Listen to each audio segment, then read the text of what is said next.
Usajili mkubwa wa kiungo katika majira ya joto unaweza kutegemea kitu kimoja tu, kufuzu ligi ya mabingwa barani Ulaya.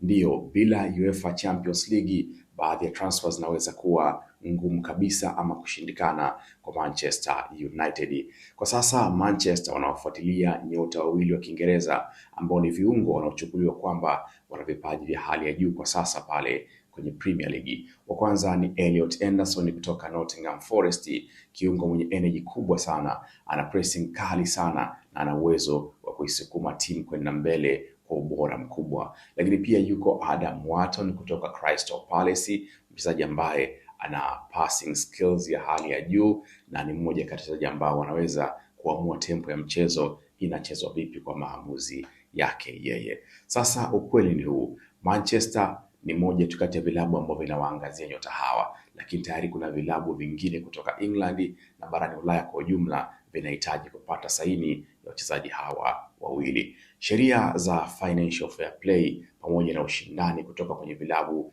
vingine, hasa kwenye swala la malipo makubwa ya mshahara, huenda vikafanya usajili wa Elliot Anderson pamoja na Adam Wharton kuwa mgumu sana.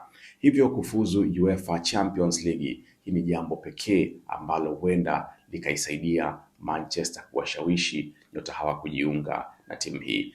Bila ya Champions League kuwashawishi vipaji vikubwa kama Elliot Anderson na Adam Wharton, huenda ikawa ngumu sana kwa Manchester United. Sasa swali ni kwako mshabiki wa Manchester United. Je, kama Manchester watafuzu kushiriki ligi ya mabingwa Ulaya msimu ujao, unamchagua nani kati ya Anderson ama Adam Wharton? Niandikie maoni yako hapo chini.